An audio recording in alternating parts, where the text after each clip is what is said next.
Hello, everyone, and welcome to today's live interview on advanced practice provider leadership and mentorship. My name is Kelly Bugos, and I am thrilled to be here with you today. I'm a director of advanced practice for professional development and the APP fellowship program at Stanford Healthcare. Hi, I'm Sue Jameson, and I'm equally excited to join this conversation today. I'm the Associate Dean and a clinical professor of pediatrics and medicine here at Stanford University. I'm also the program director of the MSPA program and one of the executive directors of our APP Leadership Certificate course. I've been a PA for 30 years with a focus in congenital heart disease. Sue, can you describe your journey to becoming an APP leader in academic medicine? What are some of the key experiences that shaped your career? Yeah, so my journey to becoming an APP leader started in Boston. My first 18 years of my career, I worked in an academic medical center there. And that environment really exposed me to cutting edge clinical care, research, but also I was surrounded by inspiring leaders as well. While caring for really complex patients, I felt like we needed better organization of patient care, increase of resources, and like things like social work, mental health support, access to subspecialty providers. And so I began to propose to the cardiology leadership about developing sort of a model that was more patient care centered. And they actually loved the idea. They told me to run with it and they supported me and mentored me. And I think that was really my first leadership role. It didn't have an official title with it. But during that time, I helped build one of the first clinics in the country to care for adults with congenital heart disease. So it was really exciting to see that grow. And then in 2011, I was actually recruited to come to Stanford to build a similar program here in the Stanford community. And today it's one of the largest programs caring for adult congenital heart disease in the country. And I'm really proud to have been able to partner with my physician colleague and build that program here. Um, and then, after that, I think there were just numerous opportunities that presented themselves. How I ended up getting into education in the School of Medicine, that's a longer story than I think we have time for. But I will just say that when I was thinking about my next step in my leadership journey, I really wanted to figure out how I could have a big impact on patient care. And I realized that in this new role, graduating all these students, having them go out and take care of patients, I could have a much greater impact that I could have just, as taking care of a patient one-on-one. A couple of the key takeaway points I think for my leadership journey is to say yes. I think we're often afraid to say yes to opportunities that come before us because we feel like we're not qualified. So it's saying yes, even those things that maybe make you a little bit nervous.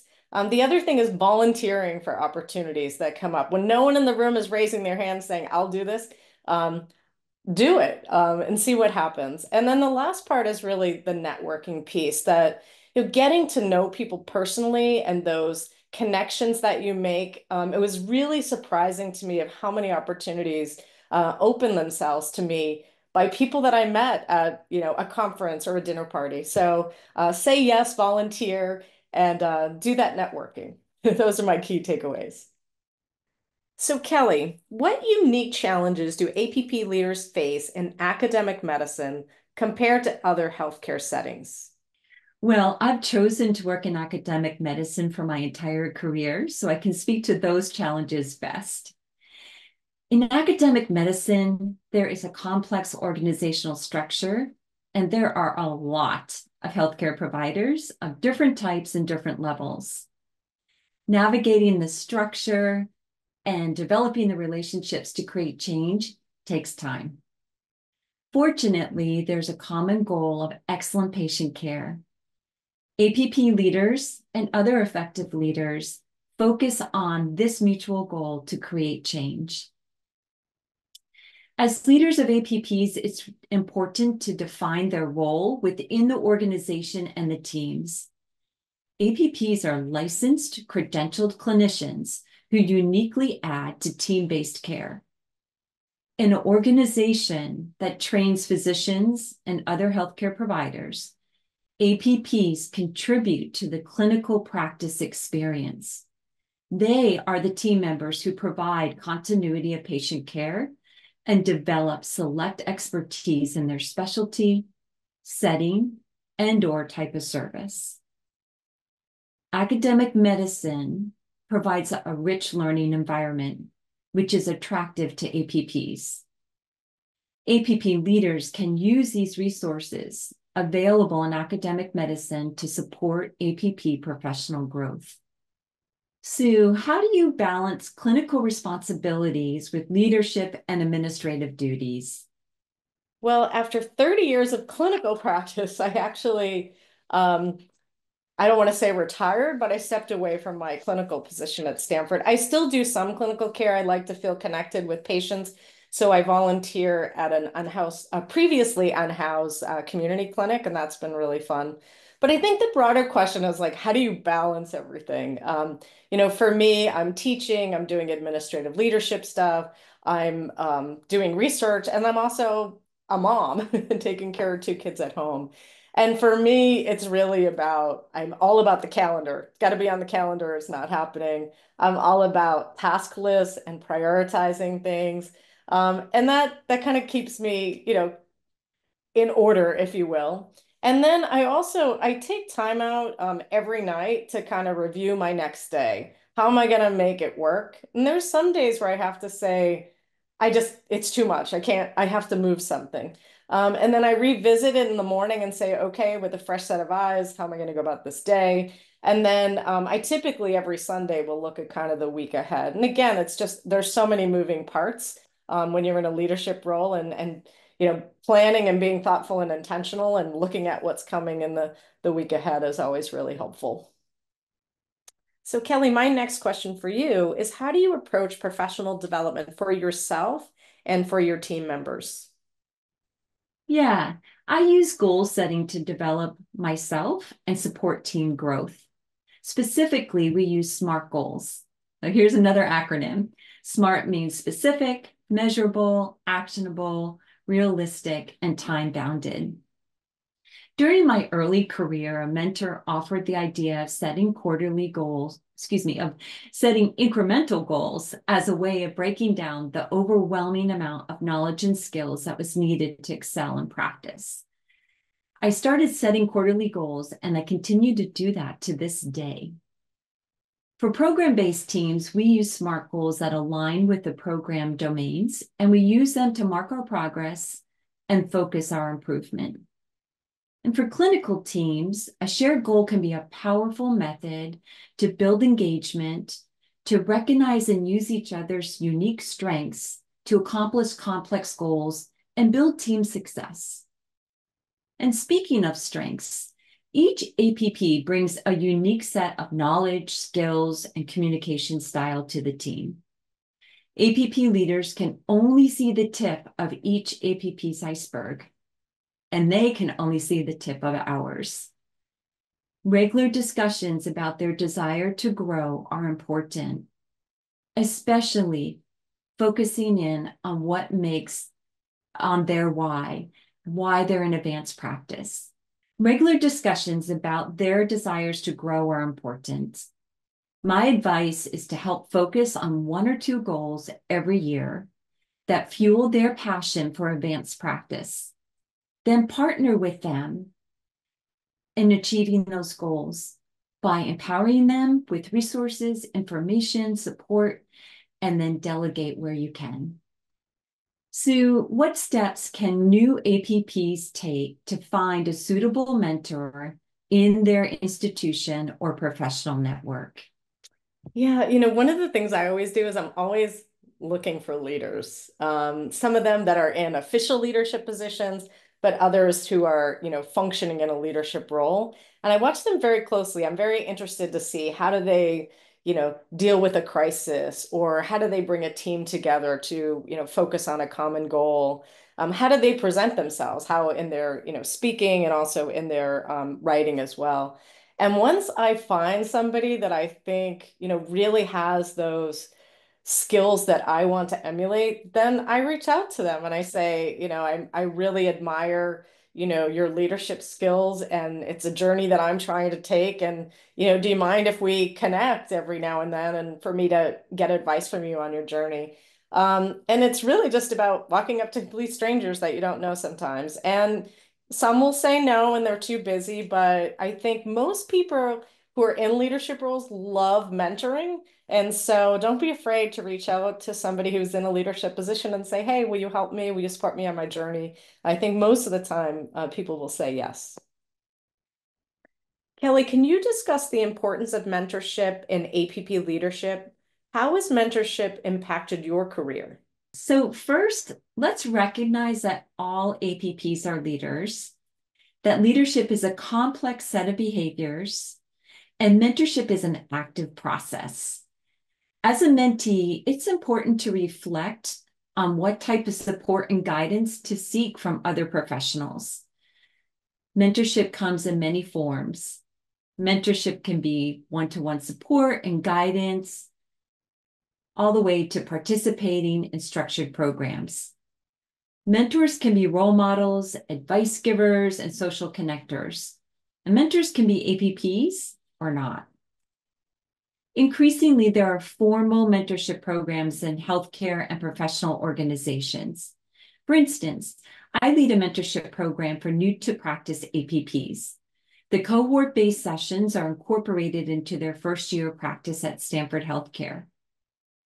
In all forms, the goal of mentorship is to gain the resources and social capital to be successful and to develop a sense of belonging. For me, when I was new to advanced practice, there were less than 20 APPs at Stanford Healthcare. I had to get creative. I flew to a hospital in another state to train with an APP in my specialty. That APP connected me through another organization, and that's how I gave my first professional presentation as an APP. Then there was this amazing nurse scientist, Ann Baldwin, who offered to meet with me and two of my former classmates who are also new graduate APPs at Stanford. She gave us a sounding board and some sage advice that I continue to pass on to others today. I had several physician mentors, most notably Carl Bluma. He didn't know or understand the concept of APPs. He trusted the physician who wanted to add APPs to the team. And he believed that if I contributed to excellent patient care, he would support my inclusion on the team.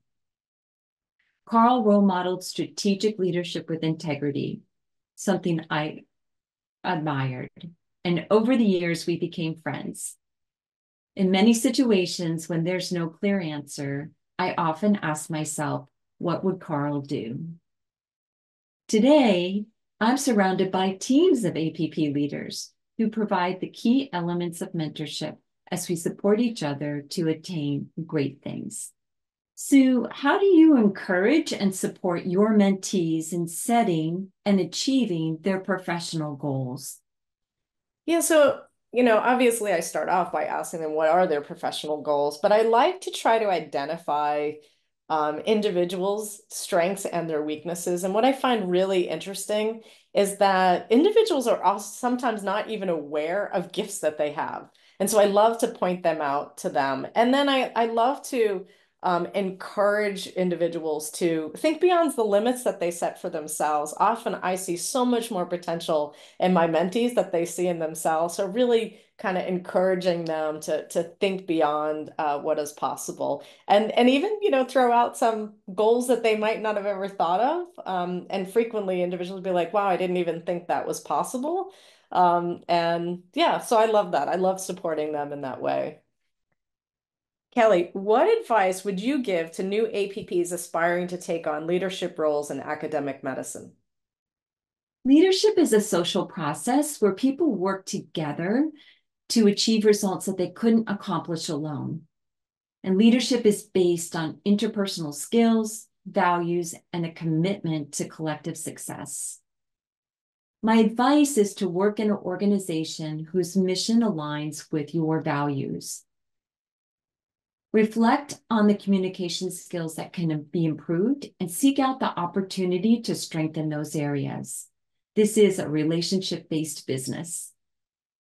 Then practice those leadership skills through shared governance, or take a role within a professional organization, or perhaps some other role within the organization. There are several APP leadership certificate courses, like the one that you lead, Sue, at Stanford Healthcare, which includes coaching. Sue, can you share any successful strategies for building and maintaining a strong APP community within your institution? Yeah, I think connection's incredibly important, especially in this post-COVID era. I don't even know if it's truly post-COVID era, but I do think that we need to be together. We need to see each other. There's nothing like, being in person, being able to see people's facial expressions. One of my favorite things to do is twice a year we hold a retreat. We do, professional development activities and we do work, but we always try to do some things fun. And I would say almost every retreat we have, there's laughter shared, tears shared, and the group as a whole, really comes pretty close together, which is really nice. And then the other part, I think, is really recognizing team members and their accomplishments, let them know how they're valued, and, trying to identify how we can support them. One of the things that I think is really important is how do we support them so that they can do things that are important in their life, like spend time with family. And so as a community, we try to, hey, your son's got a baseball game today. Let's do what we can to make sure that you can be there. So really helping to balance that family and work life. And building off my last question, Kelly, what do you see as the future of APP leadership in academic medicine? And how can current leaders prepare for this change? Increasingly, APPs are becoming agents of organizational change. I think we can expect increasing numbers of APP leaders within organizational structures. We know APPs report higher wellness and engagement when they answer to APP leaders. As a result, APPs tend to stay in those organizations and there's less turnover.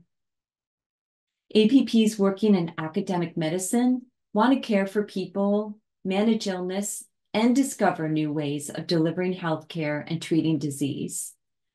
I think we will see more APPs leading quality initiatives, process improvement, and research studies.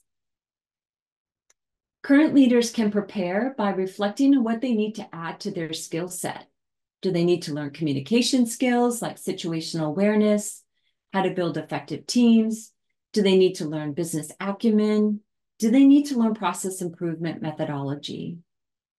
Leaders, too, can set annual goals to move them in the direction that they want to go.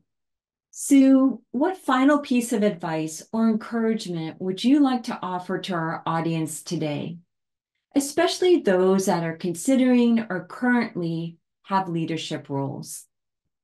For those seeking leadership opportunities, I would say you don't have to feel like you have all the skills necessary before you take on a role.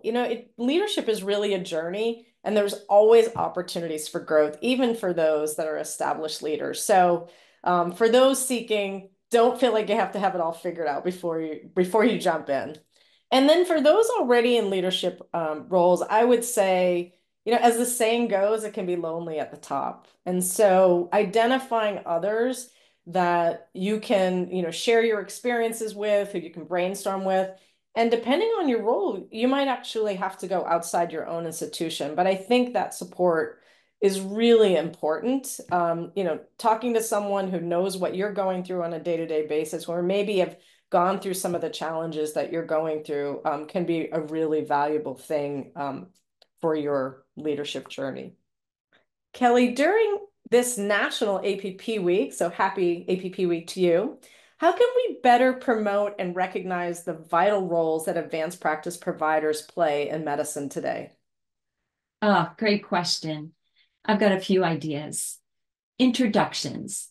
Every time we meet someone, we can promote our profession and clarify our role in the setting. Creating standard introductions can go a long way toward educating our professional partners and the public. Name tags that clearly state our professions as physician assistants, nurse practitioners, clinical nurse specialists, nurse anesthetists, and nurse midwives. Then there's public profiles. We have increasing opportunities to become visible to the public through online professional profiles. It is important for the public to understand who we are, how we're trained, and what we offer them. Then there's storytelling. With stories, I believe that acronyms fall away and the value of APPs stand tall. Tell stories of the work APPs are doing to heal patients, influence teams, avert unsafe practices. You can think about vehicles that are already present in our organizations like Employee Excellence Award, safety recognition, newsletters, perhaps a team storyboard, even a recording of a conversation with a patient or a team member through StoryCorps. Recognize and appreciate every contribution and success of advanced practice. Those stories get spread around and they bring a smile to people's faces. During National APP Week, talk with your family. Tell them a little bit about the work that you do and the value you add as an APP. Find out if they know what APP stands for, or what is an advanced practice provider. See if they can say it back to you and say it to their friends.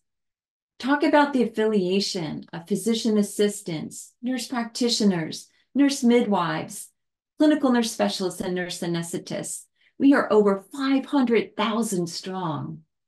Thank you, Sue, for sharing your insights. We hope this discussion has been informative and helpful for our audience.